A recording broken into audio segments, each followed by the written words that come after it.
Donc on Bientôt. passe à la deuxième intervention de la matinée, toujours par Zoom, avec Jean-Gaël Barbara, qui est directeur de recherche au CNRS, notamment rattaché au laboratoire Sphère, qui a beaucoup travaillé sur l'évolution de la méthodologie bernardienne, notamment chez les élèves plus ou moins directs de Claude Bernard, et notamment en lien avec le développement de la microbiologie pastoriale à la fin du XIXe siècle. En fait, ce matin, il va être question toujours de méthode, mais cette fois-ci, peut-être plus au sein du corpus bernardien et en fonction d'interaction avec des disciplines qui ne sont pas d'abord celles de Claude Bernard. Jean-Gaël.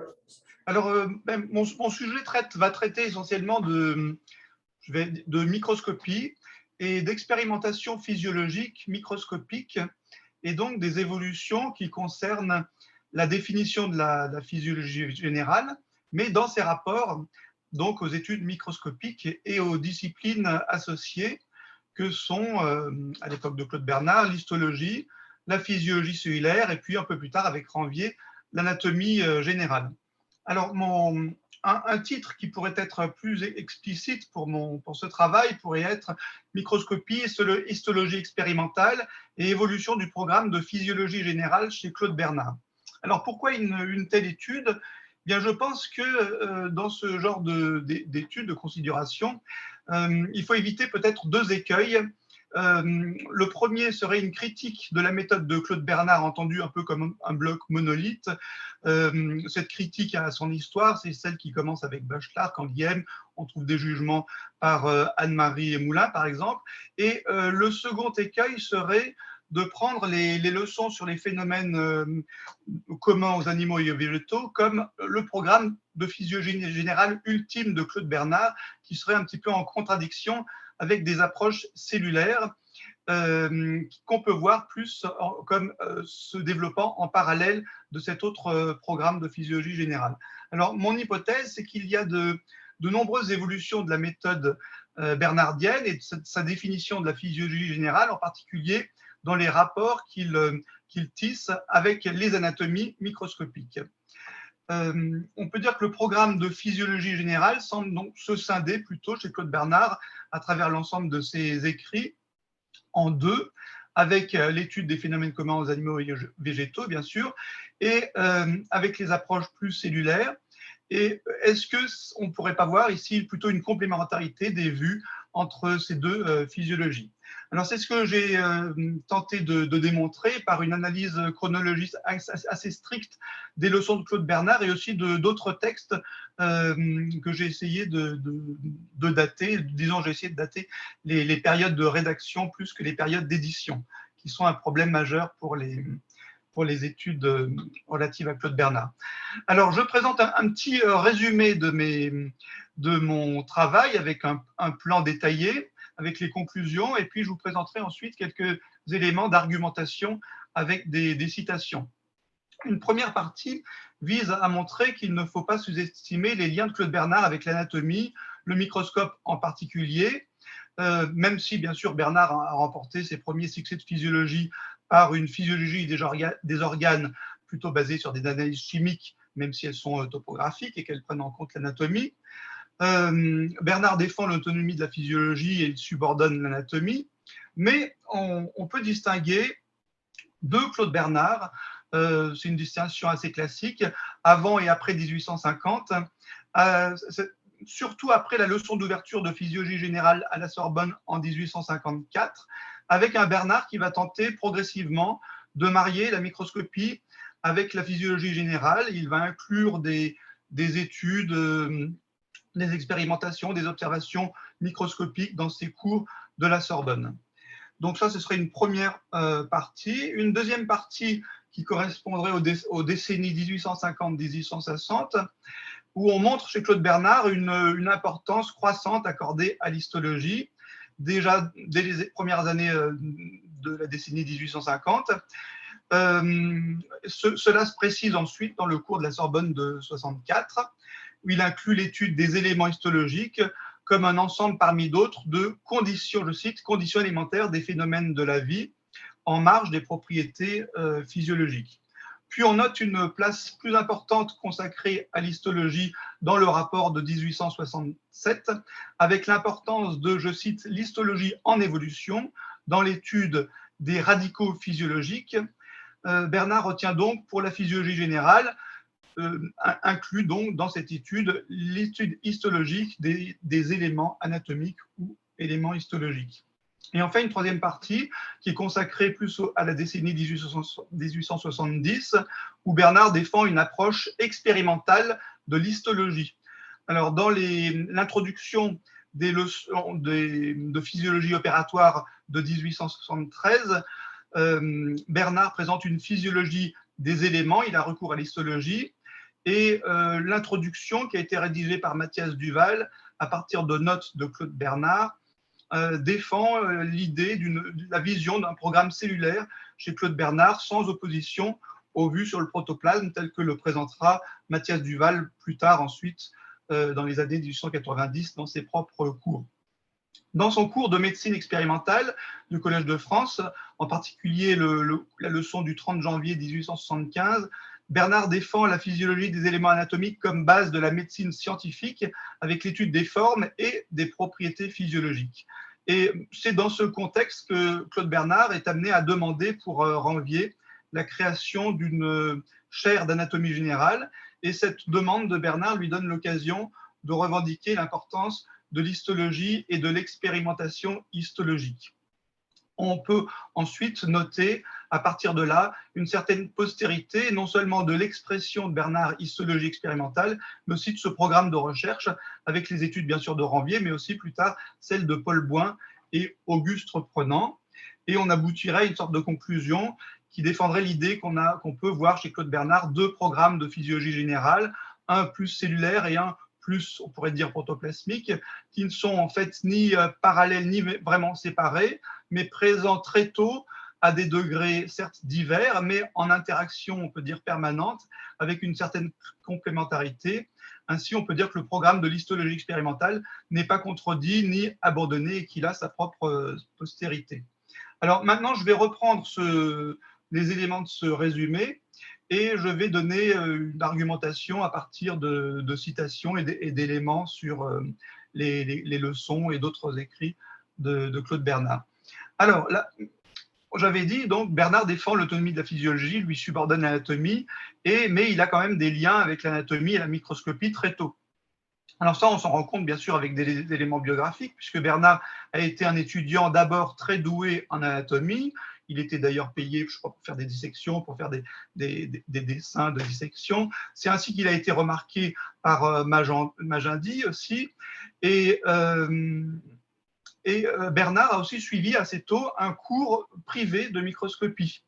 En ce qui concerne la microscopie, il a suivi aussi les conseils de Magendie qui, bien que assez réticent au principe même de la microscopie, avait déjà étudié les globules rouges en constatant qu'ils pouvaient changer de forme dans l'eau et qu'il fallait essayer de les préserver dans du plasma pour maintenir dans leur forme. Donc une réticence, mais une volonté chez Magendie déjà de considérer l'étude des éléments microscopiques en les maintenant dans leur milieu, comme condition d'observation et surtout pour avoir des résultats reproductibles et pas des changements de forme.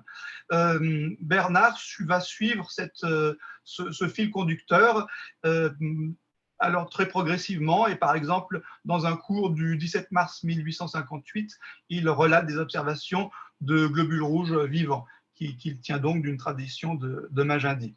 Alors, sur l'idée qu'on peut distinguer deux Bernard avant et après 1850, cela est réalisé par Schiller et il note donc pas la rupture, mais disons la limite du cours de 1854 de la Sorbonne.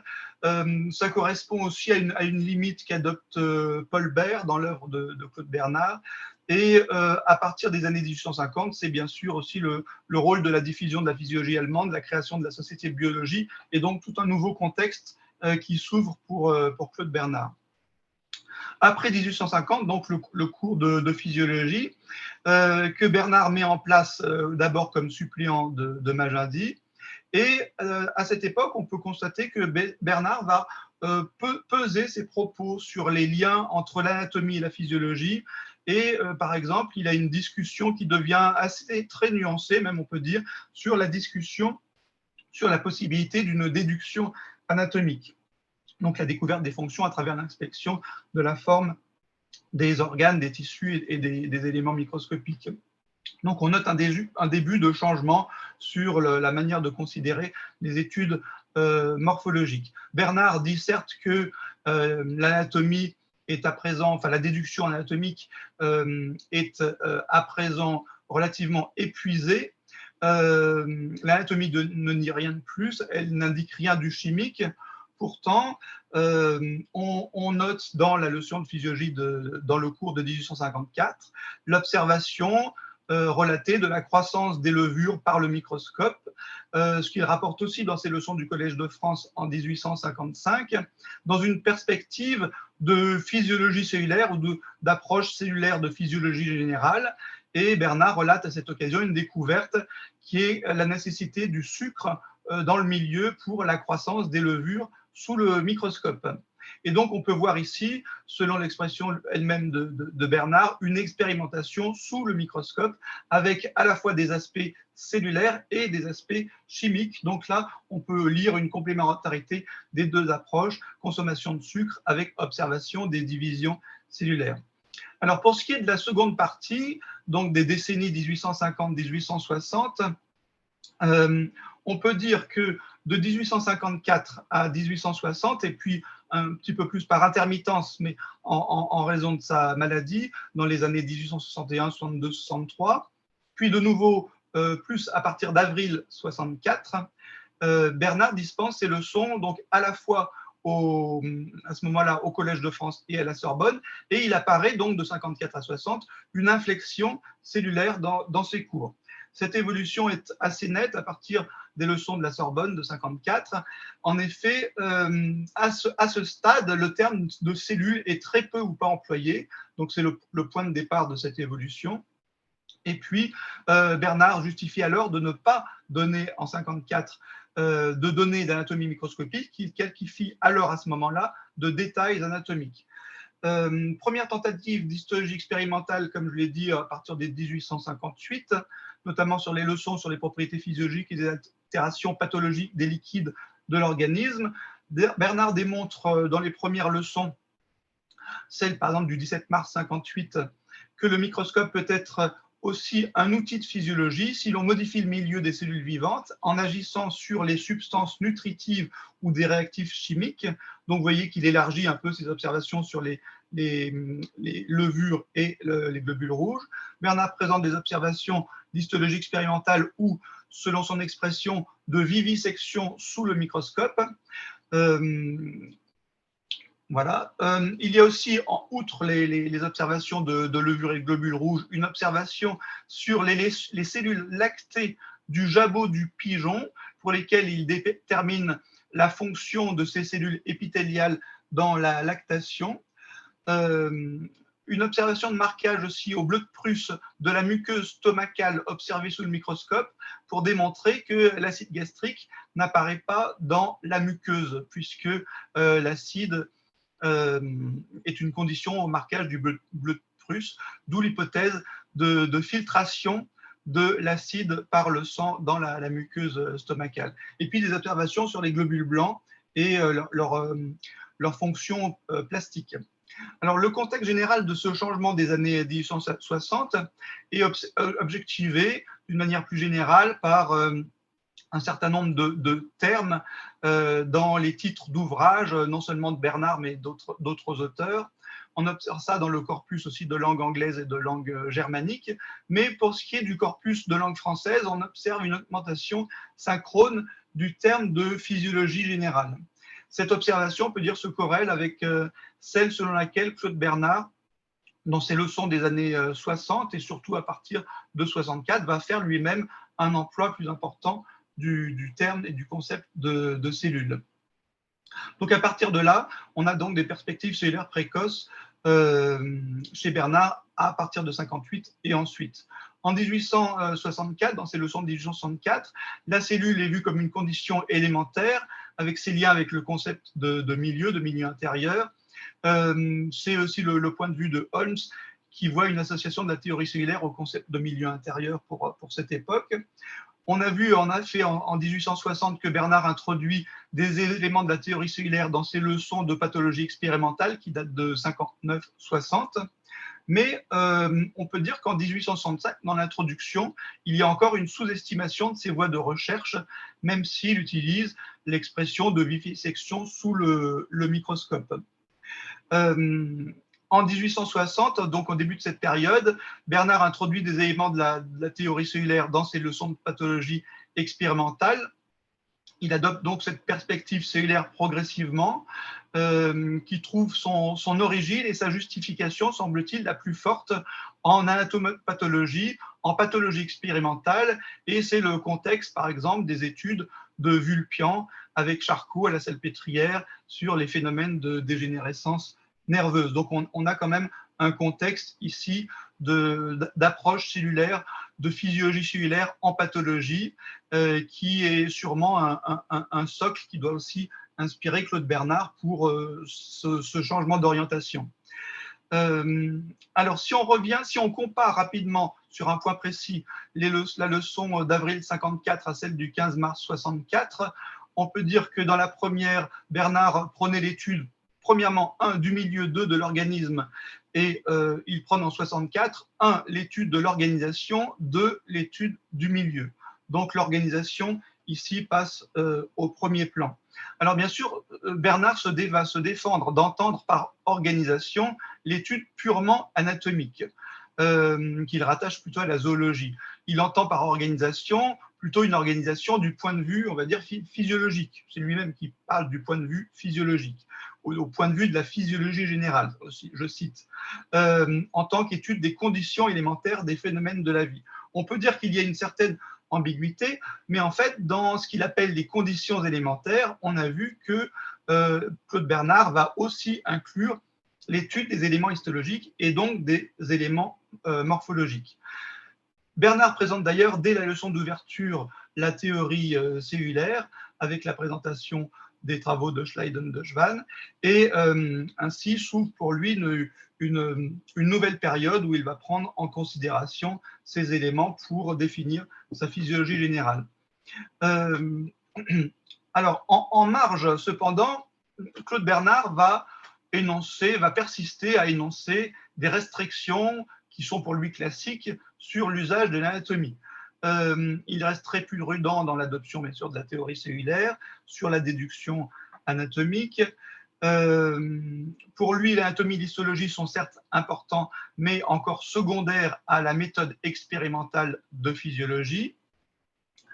Et puis, dans le rapport de 67, une nouvelle période, un nouveau moment, où Bernard commence à présenter de façon plus théorique, plus officielle, plus politique aussi, on peut dire, à présenter l'anatomie et l'histologie comme une méthode qui serait aussi importante que la chimie. Bernard présente en effet le trépied chimie, anatomie, physiologie.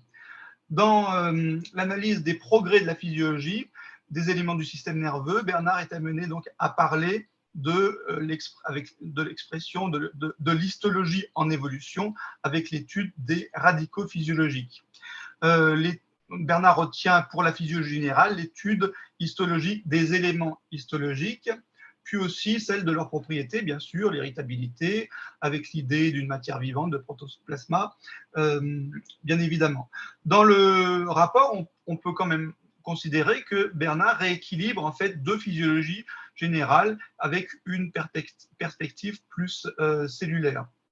On peut donc dire que Bernard adopte en réalité deux points de vue complémentaires à ce propos.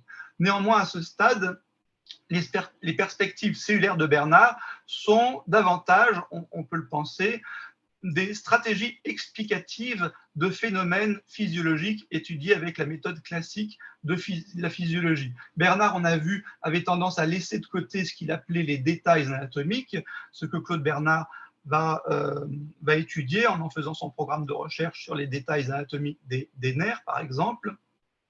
Les processus physiologiques élémentaires sont en fait mis en évidence en histologie, d'abord dans le cadre plutôt de la pathologie expérimentale, par exemple avec les travaux de Philippot et de Vulpian, suite aux travaux de Waller, mais beaucoup moins pour ce qui est de la physiologie générale. Dès le début des années 70, on peut dire néanmoins que Bernard va défendre une approche expérimentale de l'histologie. En juin 70, juste avant le conflit franco-prussien, Bernard fait sa leçon d'ouverture dans sa nouvelle chaire du muséum et il traite de sa physiologie générale. Il indique qu'il enseignera la physiologie générale telle qu'elle a été enseignée par lui 16 ans plus tôt à la Sorbonne, mais avec les nouveaux moyens techniques de sa chaire du muséum, qu'il espère pouvoir se rapprocher de ceux des laboratoires et des instituts de physiologie allemands, ce qui ne sera pas tout à fait le cas. Bernard présente alors la physiologie comme une science complexe qui nécessite de nouveaux outils, comme les nouveaux outils très précis de l'histologie, à côté de ceux de la chimie organique, de la chimie physique, de l'électrophysiologie et bien sûr de la vivisection. Bernard est amené à définir son programme de physiologie générale. Je cite, le laboratoire de physiologie est complexe en raison de la complexité des phénomènes qui y sont étudiés. J'ajouterai qu'il se divise naturellement en 3 ordres de travaux différents. 1, les travaux de vivisection. 2, les travaux physico-chimiques. 3, les travaux histologiques. Donc les travaux histologiques entrent en scène comme type de travaux, même s'ils sont encore ici à la 3e place. Dans cette période, et donc au début des années 70, on peut aussi noter des changements de position subtile de Bernard concernant l'histologie, notamment dans ses rapports avec Ranvier. Il est amené à dire parfois, soit lorsqu'il fait des dissections, soit lors soit dans ses écrits, qu'il va s'en remettre à Ranvier pour avoir des éléments histologiques précis sur certaines questions. Par exemple, le biographe de Ranvier, Joly, écrit que Bernard avait tendance à dire, parfois en s'interrompant, Ranvier va nous expliquer cela. Puis, en note dans les principes, Bernard ajoute en marge d'un texte, développer cette proposition, en causer avec Ranvier. Donc, il s'en remet à Ranvier, bien sûr, pour ce qui est du développement de l'histologie et de l'histologie expérimentale, mais lui-même, dans ses leçons et ses écrits, va suivre cette évolution qui est celle aussi promue par son élève. Dans la leçon d'ouverture du muséum de juin 70, Bernard place l'anatomie aux côtés de la chimie comme science accessoire de la physiologie, encore un autre positionnement. Et il faut aussi noter qu'à cette époque, anatomie et chimie se combinent aussi, y compris dans une nouvelle approche de l'histologie et de la physiologie cellulaire par l'emploi très précis de réactifs, avec bien sûr la physiologie cellulaire de Koelliker et avec la traduction par Ranvier, par exemple, de traités d'histochimie. Bon. Bernard écrit à cette époque, le microscope, spécialement utile à l'analyse anatomique, ne se prête que dans des circonstances exceptionnelles à l'étude des propriétés physiologiques élémentaires. Donc ça, c'est un extrait du rapport, mais vous voyez que cette perspective est quand même mise en avant et amenée à être développée, notamment par les élèves de Claude Bernard. Alors, 3e partie, pour ce qui est des années plutôt 70, avec l'introduction des leçons de physiologie opératoire de 73, Bernard devient de plus en plus explicite sur l'expistologie expérimentale. J'ai déjà dit que Mathias Duval avait rédigé l'introduction à partir des notes de Claude Bernard, mais Claude Bernard a sans doute relu cette introduction, il a validé. Bernard écrit « Ici, l'histologie est une science nécessaire car il s'agit de la physiologie des éléments, de leurs phénomènes de nutrition qui ne se localisent pas, ils sont généralement répandus. » On peut donc comprendre que l'histologie expérimentale, qui va progressivement devenir une cytologie, rejoint finalement le programme d'une physiologie générale de la matière vivante et qu'il n'y a dès lors plus tellement d'opposition entre les propriétés des éléments histologiques observés au microscope et leur caractère physiologique et chimique. D'ailleurs, l'observation microscopique permet de caractériser aussi parfois la nature chimique des éléments histologiques par des réactifs, comme Bernard lui-même l'a pratiqué, comme je l'ai dit, notamment pour le bleu de Prusse. et aussi pour l'observation des grains amylacés, par exemple, dans les cellules hépatiques.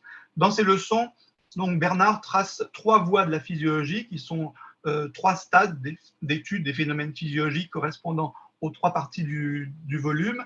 Partie 1, la localisation des phénomènes vitaux par l'anatomie, qui est une physiologie descriptive. Partie 2, l'explication des phénomènes par les propriétés des éléments et des liquides de l'organisme, par des phénomènes physico-chimiques. Et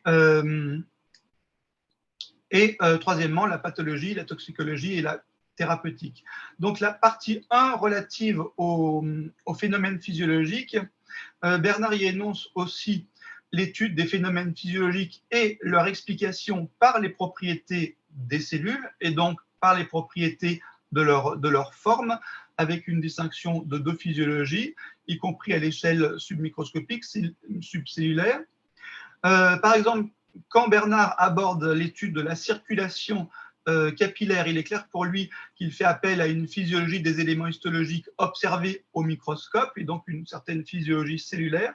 Bernard écrit, je cite, « C'est surtout l'étude de la circulation capillaire qui nous amènera à discuter les questions les plus essentielles, celles qui ont trait aux problèmes intimes de la physiologie générale, à la vie des tissus et des éléments anatomiques. » Ensuite, il écrit, vous le savez, messieurs, de même que la chimie ne s'arrête pas à préciser les propriétés d'un corps plus ou moins complexe, elle pousse plus loin l'analyse physiologique et descend dans la profondeur des tissus jusqu'à l'élément anatomique. Et puis un peu plus loin, le problème de la physiologie et de la pathologie générale est ainsi posé. Il a pour objet les parties les plus intimes et les plus essentielles des organismes, les éléments des tissus. Alors, dans la 12e leçon du cours de physiologie opératoire rédigé en 1973, Bernard va opter pour une orientation très cellulaire et il est possible que Duval l'ait écrite, mais là encore en concertation avec Claude Bernard. Cette orientation, bien sûr, va disparaître dans les leçons sur les phénomènes communs, mais en réalité, on peut considérer qu'il n'y a pas d'opposition, même s'il y a bien sûr opposition d'une certaine manière, y compris chez les élèves de Claude Bernard, si on voit une opposition, par exemple, entre Duval-Ranvier d'un côté et puis Dastre de l'autre, qui va, par exemple, ensuite, en continuité avec son élève Louis Lapic, va prôner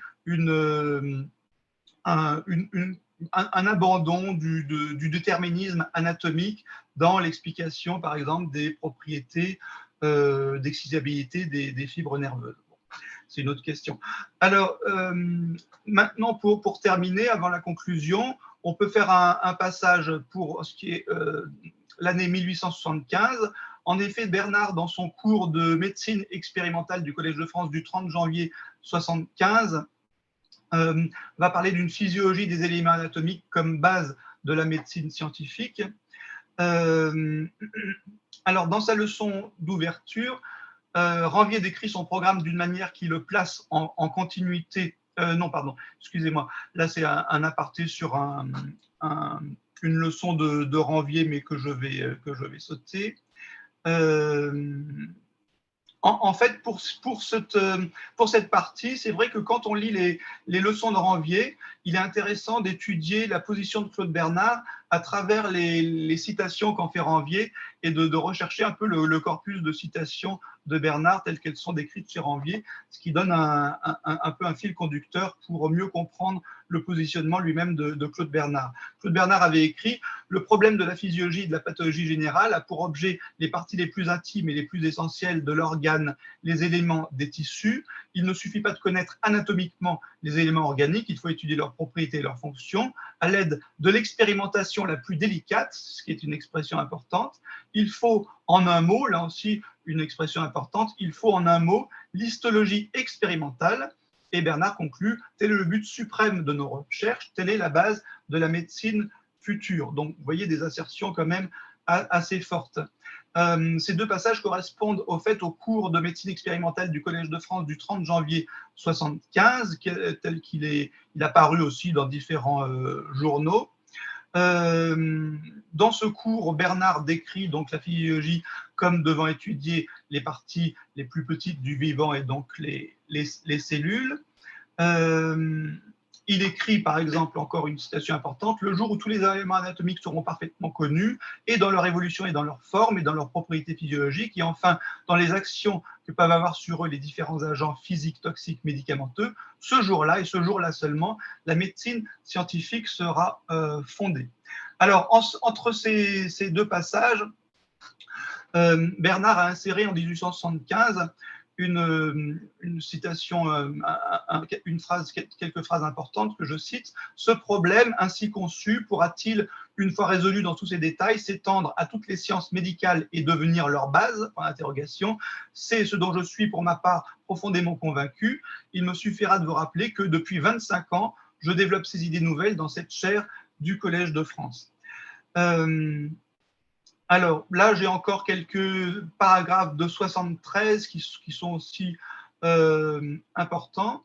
L'importance de l'étendue des études anatomiques a été du reste généralement comprise aujourd'hui, et depuis quelques années, des efforts ont été dirigés dans ce sens. De tous côtés, nous avons vu qu'on s'attachait à l'étude de la cellule, qu'on s'appliquait à ce qu'on a appelé la physiologie cellulaire, à la pathologie cellulaire. Ensuite, je continue la citation. « Dans notre enseignement au Collège de France de la médecine expérimentale, telle que nous la comprenons, l'histologie est donc devenue la compagne obligée de la physiologie expérimentale. C'est pourquoi nous avons annexé à notre laboratoire de vivisection un laboratoire d'études microscopiques dirigé par l'un de nos plus habiles histologistes, M. Ranvier, notre élève et collaborateur. Enfin, il écrit, en résumé, il faut aujourd'hui réunir tous les moyens propres à nous faire descendre dans l'analyse des tissus et dans l'étude de leurs propriétés jusqu'aux éléments fondamentaux, jusqu'aux éléments histologiques. » Et puis il reprend la citation de l'histologie expérimentale, tel est le but suprême de nos recherches, elle est la base de la médecine future. Et il conclut, voilà messieurs, le point de vue auquel se place aujourd'hui la physiologie. Donc l'histologie devient progressivement, chez Claude Bernard, on peut dire une autre manière de faire de la physiologie. Et ici, donc, la physiologie cellulaire se confond avec le but de la chaire de médecine expérimentale en marge des perspectives physico-chimiques de la chaire du muséum.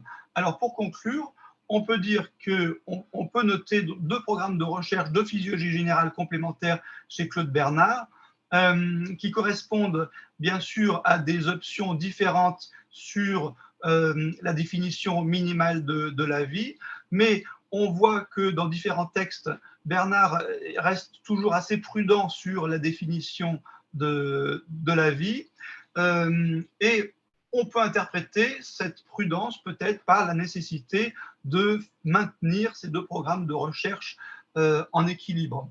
On peut voir donc un certain refus de définir très précisément ce qu'est la vie, ce qu'avait souligné déjà André Pichot,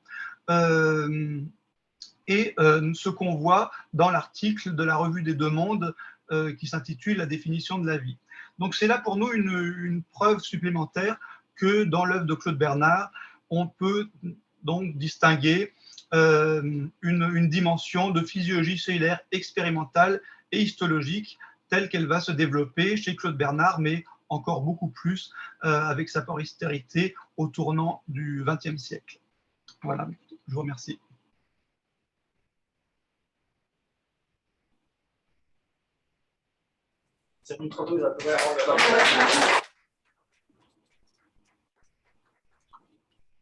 Merci beaucoup Jean-Gaël, ce qui nous laisse pas mal de temps pour discuter de ta présentation très érudite. Alors je passe tout de suite la parole aux collègues, donc soit en Zoom, soit présents dans la salle, si vous avez des questions. Bonsoir. Jean-Gaël, est-ce que tu m'entends bien? Oui. Oui, très bien. Oui. J'ai vraiment l'information que tu nous fournis est impeccable, et donc d'une certaine manière, il n'y a pas moyen d'essayer de la mettre en pause. Mais je pense quand même, quand tu dis, tu parles de la cohabitation ou de deux physiologies générales, bon, évidemment, c'est, je dirais, une technique de présentation de la physiologie générale, parce que, évidemment, Claude Bernard n'a jamais même suggéré qu'il puisse y avoir deux physiologies générales plus ou moins en concurrence, là, je veux dire. Donc, je crois que l'idée de la complémentarité des perspectives est beaucoup plus proche de sa façon effective de présenter ses travaux et les travaux qu'il pourrait porter sur la physiologie cellulaire. Je pense que tu seras d'accord avec ça. Oui, évidemment. Oui, par ailleurs, je crois que tu as parfaitement raison de signaler que cette complémentarité des perspectives, elle se trouve à peu près partout dans disons, dans les ouvrages de la période postérieure aux années 50. Je veux dire. Il est évident que ça se trouve aussi bien dans le rapport de 1867 que dans les leçons de 1878. Je veux dire. Évidemment, avec des accents très différents. Et je pense que les accents très différents sont en grande partie liés au fait que l'histologie cellulaire a elle-même évolué en parallèle. Et en particulier, l'histologie cellulaire des physiologistes allemands a profondément évolué. Et Claude Bernard, qui suit de ça de très très près, d'une certaine manière, en prend acte. Il prend acte des évolutions de la physiologie. Déjà dans 1867, en 1867, par exemple, il accorde une grande importance, ou il suggère une grande importance, un rôle physiologique très important au noyau cellulaire. Et je crois qu'il le lie au processus de nutrition en particulier des cellules, et par les processus de nutrition des cellules, il est en ça au processus, à la fonction nutritive générale de l'organisme. Et à mon avis, cet intérêt particulier pour un certain nombre de processus physiologiques qui dépendraient directement du noyau, qui découleraient de l'interaction entre le noyau et le protoplasme, c'est déjà présent en 1867, mais ça va prendre une importance accrue dans les années qui suivent, et on trouve une insistance beaucoup plus forte sur cette idée d'un rôle fonctionnel des parties composantes de la cellule. Dans la suite, évidemment, partie composante protoplasmique, c'est évident, il va insister sur un rôle fonctionnel accru, mais aussi en ce qui concerne le noyau. Et il va refléter en 1878 les recherches qui mènent progressivement à la découverte de la mitose et de la méiose, je veux dire. Et, tout au moins en ce qui concerne les illustrations qui accompagnent le texte, même si l'interprétation n'est pas très claire. Je ne sais pas si tu es d'accord avec ça. Si, bien sûr, oui. Alors, c'est vrai que dans ces années-là, fin années 60, début années 70, bien sûr, Claude Bernard discute beaucoup avec Ranvier, et Ranvier connaît toute la littérature allemande, puisque dans ses travaux, il va citer Virchow sur des points très précis, et il s'en sert pour ses propres expérimentations. Donc, il y a un dialogue expérimental avec les travaux de Virchow et des histologistes allemands. Donc, tout ça est extrêmement précis, effectivement. Et oui, ce que je voulais dire aussi, c'est que on trouve, je ne me souviens plus dans laquelle, mais dans certaines leçons de Claude Bernard, des illustrations reprises de Leidig, donc qu'il considère comme très précises et très, très informatives. Donc, voilà. C'est dans les leçons sur les propriétés des tissus vivants. Voilà, oui. Il utilise des illustrations de la traduction en français de Leidig, qui paraît en même temps, d'une certaine manière, mais chez le même éditeur. Donc, il a utilisé les planches de Leidig. Voilà, oui. Oui, avec les planches, oui.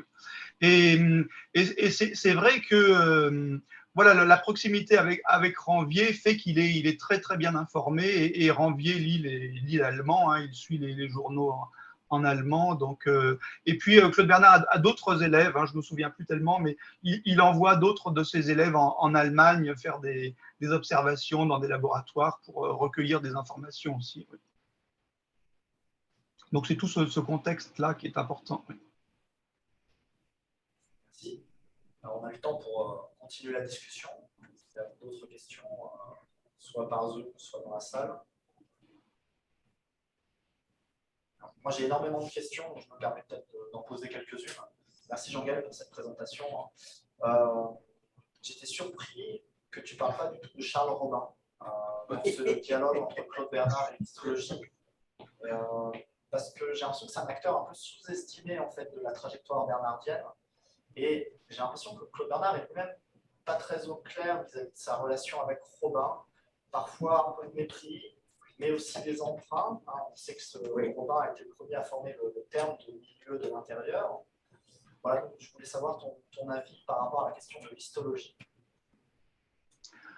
Alors, c'est vrai que dans mon article et puis dans mes notes, je cite Robin de temps en temps, hein, mais c'est vrai que dans ma problématique, je ne vois pas tellement l'intérêt de l'inclure plus précisément.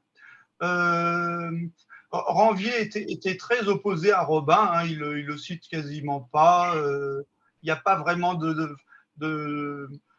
dialogue sur des observations, enfin un petit peu, mais sur des observations expérimentales, enfin des observations microscopiques. On trouve quand même si dans certaines études des réfutations de Ranvier de certaines observations très ponctuelles de Robin.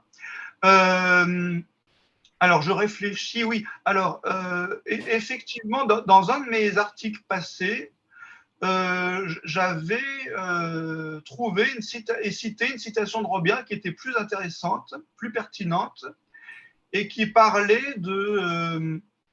c'est Robin qui après la mort de Bernard, je crois, écrivait qu'il était un peu attristé du fait que Claude Bernard n'ait pas plus développé la dimension d'anatomopathologie cellulaire expérimentale, quelque chose comme ça. Bon. Donc là, avec ce genre de jugement, je pourrais réintroduire un peu plus Robin en disant qu'il avait quand même une certaine vue de l'histologie expérimentale en anatomopathologie et qu'il l'a un peu perçu chez Claude Bernard et qu'ils ont dû avoir des discussions et qu'il aimait ce regret que cette dimension n'ait pas pu se développer davantage chez Claude Bernard. Oui. Donc, ce serait une manière de le réintroduire dans le... Ma question n'était pas, il faut absolument réintroduire Robin. Oui. Je m'étonnais que le nom ne soit pas apparu pendant ta présentation. Voilà, ben sur ce point précis, ça serait intéressant. Mais sur, de façon plus générale, bon, bien sûr, on peut interpréter les expressions de Claude Bernard sur les éléments histologiques, etc. Bon, on peut mettre ça en connexion avec les écrits de Robin, hein, et donc sur une certaine proximité lexicographique, on peut dire ça peut être mentionné effectivement. Hein. Mais après, bon, c'est vrai que j'ai pas peut-être suffisamment étudié Robin pour voir comment lui-même fait une connexion entre l'histologie et la physiologie. Ça, peut-être qu'il y aurait des choses dans ses écrits qui permettraient de plus le citer, effectivement.